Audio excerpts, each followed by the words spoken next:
আমি বলতে চাই আমরা আসলে কখনোই বলি নাই যে ছাত্র রাজনীতি সাধারণ শিক্ষার্থীরা পছন্দ করে না।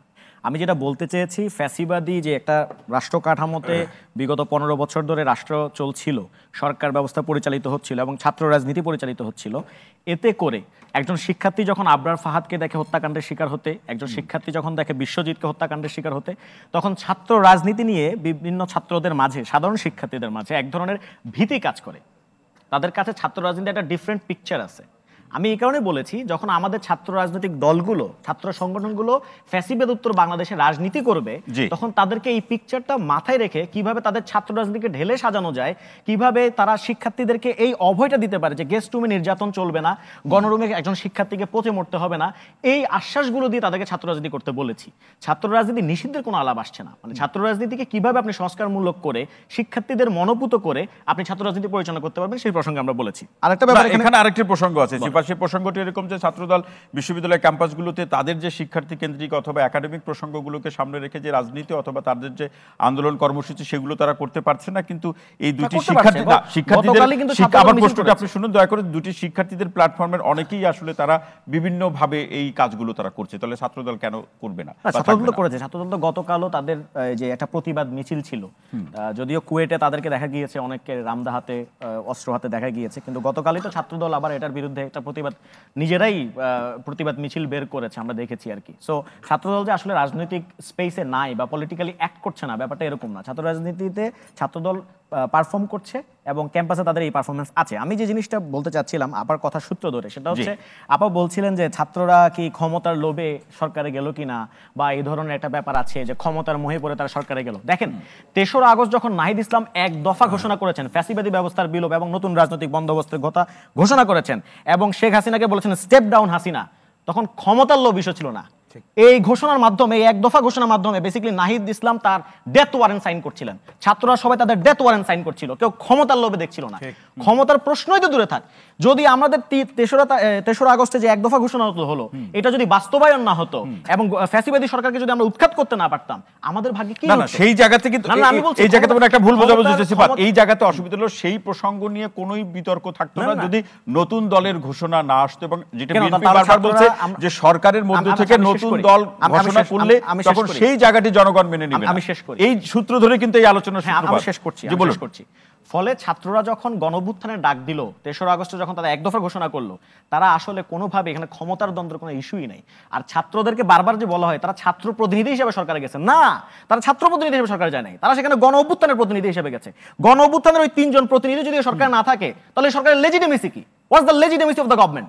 The legitimacy of the government lies in this, যে 3 যে স্টুডেন্টস আছে, তারাই তো গণঅভ্যুত্থানের প্রতিনিধি, তারাই তো এক দফা ঘোষণা। এটা আলাদা করবেন কিভাবে? ছাত্র প্রতিনিধি আর গণঅভ্যুত্থানের প্রতিনিধি হিসেবে আমরা আলাদা করব কিভাবে?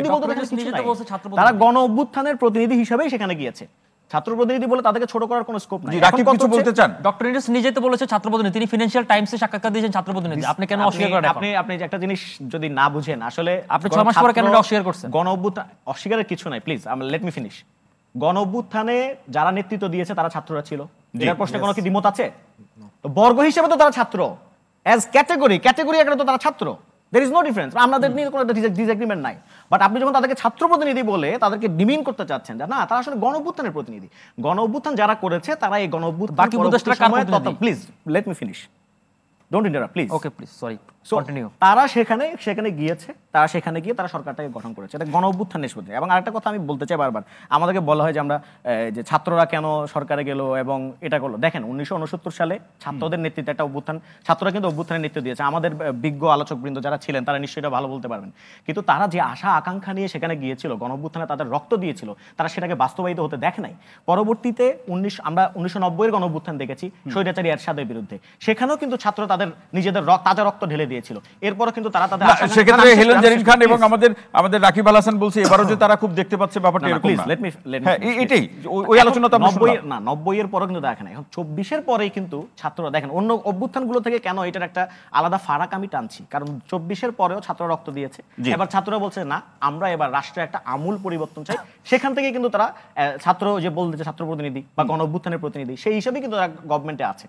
এখন এটা বারবার নাহিদ ইসলাম সহ আমাদের এখানে যারা জাতীয় নাগরিক কমিটি কিংবা বৈষম্য বিরোধী ছাত্র আন্দোলন, তারা বারবার ক্লিয়ার করেছে, যদি ছাত্ররা কোনো রাজনৈতিক দল গঠন করে এবং সেখানে যদি কোনো উপদেষ্টার জয়েন করার কথা থাকে তাহলে অবশ্যই তাকে সরকারি পদ, ওই যে রাষ্ট্রীয় যে পদ থাকবে না, এটা সেটাকে বলছেন তারা। জি। এবং আরেকটা বিষয় হচ্ছে জাতীয় নাগরিক কমিটি ইতিমধ্যে প্রায় 350 উপজেলায় তাদের থানা প্রতিনিধি কমিটি দিয়েছে এবং বৈষম্যবিরোধী ছাত্র আন্দোলন তাদের প্রায় 40টার মতো জেলা প্রতিনিধি কমিটি হয়েছে।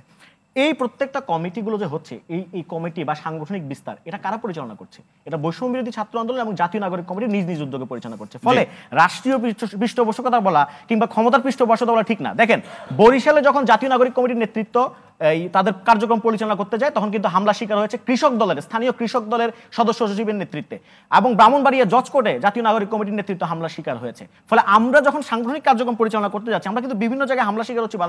কারণ কি খুঁজে পেয়েছে? আমি তো বলেছি যে কৃষক দলের নেতৃত্বে হামলা হয়েছে। ফলে এখন হামলার পিছনের কারণটা কি? ধরুন সেটা কৃষক দল বা অন্য নাম, তারা আমাদের সাংগঠনিক বিস্তার কার্যক্রমকে হয়তো অ্যাজ এ থ্রেট আকারে দেখছে। আমি মনে করি থ্রেট আকারে দেখা উচিত না, কারণ বর্তমান রাজনীতির সাথে, গণতন্ত্রের সাথে, বাংলাদেশের সাথে আপনার একটা গণতান্ত্রিক রাজনৈতিক দল প্রয়োজন, এবং সেই রাজনৈতিক দল যদি আসতে চায়, আমি দেখি জনাব তারেক রহমানও বলেছেন যে ছাত্রদের পক্ষ থেকে যদি কোনো তরুণ দল আসতে চায় তাহলে তাদেরকে ফ্যাসিলিটেট করা উচিত। আমি মনে করি বাংলাদেশের সকল রাজনৈতিক দল যদি ছাত্ররা কোনো তরুণ রাজনৈতিক দল গঠন করতে চায়, এর পরের লাইন ফ্যাসিলিটেট করা উচিত। এর পরের লাইন কি? হ্যাঁ অবশ্যই, আমরা তো বলছি এর পরের লাইন কি? যে বিএনপির ভারপ্রাপ্ত চেয়ারম্যান বললেন যে শিক্ষার্থীরা বা রাজনৈতিক দলগুলো বলছে যে শিক্ষার্থীদের পক্ষ থেকে কোনো রাজনৈতিক দল করতে চাইলে রাজনৈতিক দল হিসেবে তারা স্বাগত জানাবে। পরের লাইনটা কি?